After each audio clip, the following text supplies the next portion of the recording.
अस्सलाम वालेकुम, कैसे हैं आप सब। उम्मीद है ठीक होंगे, हैरियत से होंगे। अल्लाह ताला सबको ठीक रखे और अपने हिफ्ज़ मान में रखे। छोटी सी वीडियो है, ज़्यादा लंबी वीडियो नहीं होगी। मेन टॉपिक की तरफ आता हूँ। फैमिली विज़िट वीज़ा के हवाले से एक क्वेश्चन था कि फ़ैमिली को 1 साल पहले मल्टीपल विज़िट वीज़ा पर बुलाया था और वीज़ा स्टैम्प होने के बाद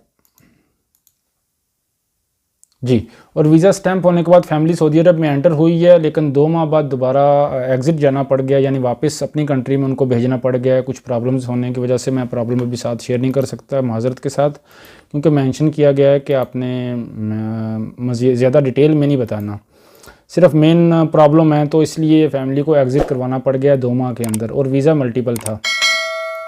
अभी की बात नहीं कर रहा, कर देते हैं। जिनको समझ नहीं आती वो कमेंट कर देते हैं कि भाई मल्टीपल विज़िट वीज़ा कहाँ से आ गया।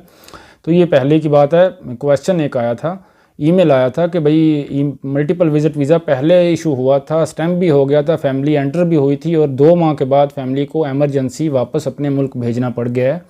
तो अभी दोबारा हज के बाद 2026 है, अभी की बात कर रहा हूँ, अभी दोबारा हज के बाद क्या मैं सिंगल एंट्री वीज़ा इशू करवा सकता हूँ? उसकी सवाल पूछने का मेन रीज़न क्या है कि मल्टीपल विज़िट वीज़ा जो होता है वो 1 साल का होता है, तो उसमें दोबारा फैमिली एंटर नहीं हुई, फैमिली को दोबारा एंटर नहीं करवाया गया, तो वो 1 साल ऐसे ही फिनिश हो गया। तो दोबारा अभी मैं अगर फैमिली का सिंगल एंट्री वीज़ा इशू करवा सकता हूँ या नहीं, क्योंकि मल्टीपल तो नहीं मिलेगा, वो तो बंद हो गए हैं। वो तो भाई को भी पता है, मेरे बताने की ज़रूरत नहीं है। तो वो मेन जो उनका क्वेश्चन है कि सिंगल एंट्री वीज़ा भी दोबारा इशू करवा सकता हूँ हज के बाद, या फिर कोई प्रॉब्लम होगी मल्टीपल विज़िट वीज़ा पर फैमिली को नहीं बुलाया इसलिए। तो भाई आपका सीधा सा आंसर है, सिंपल आंसर है कि कोई प्रॉब्लम नहीं होगी। आपकी फैमिली नहीं आई, कोई इशू नहीं है, कोई ऐसा थोड़ी है। फैमिली का कोई मसला नहीं होता है। फैमिली अगर परमानेंट वीज़ा पर भी हो ना, तो अगर पाकिस्तान में जाती है, इंडिया जाती है, बांग्लादेश जाती है और वापस नहीं आती, तो दोबारा आप फैमिली को बुला सकते हैं, कोई मसला नहीं है। ये तो मल्टीपल वीज़ा या विज़िट वीज़ा है, ये तो साइड पे हो गया ना।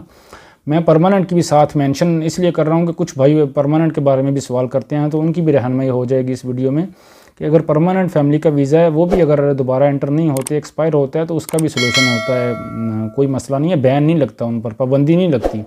आपको जो डर है पाबंदी का, तो वो पाबंदी उन पर नहीं लगेगी।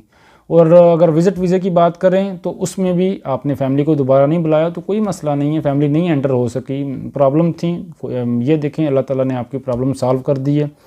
या फिर अगर नहीं सॉल्व हुई तो अल्लाह ताला, मेरी दुआ है कि वो आपका मसला हल हो जाए। जो आपका क्वेश्चन है, आई थिंक मैंने आपको आंसर दे दिया है कि आपकी फैमिली दोबारा आ सकती है। आप रिलैक्स रहें, परेशान ना हों। ये देखें आपका मसला हल हो गया, तो अल्हम्दुलिल्लाह, अल्लाह का शुक्र अदा करें, 2 नफल शुक्राने के अदा करें और दोबारा सिंगल एंट्री वीज़ा अप्लाई करें हज के बाद। फैमिली को बुला लें, या फिर या फिर उम्रा वीज़ा पर बुला लें, जैसे आप बेहतर समझें आप बुला सकते हैं।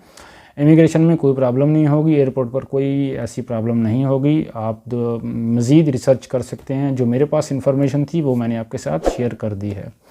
उम्मीद है आपको डिटेल से समझ आ गई होगी। वीडियो अच्छी लगी हो तो वीडियो को लाइक करें, शेयर करें और चैनल को सब्सक्राइब करना बिल्कुल ना भूलें। अल्लाह ताला आप सबको अपने हिफ्ज़-ओ-मान में रखे, खुश रहें, आबाद रहें। अल्लाह हाफ़िज़।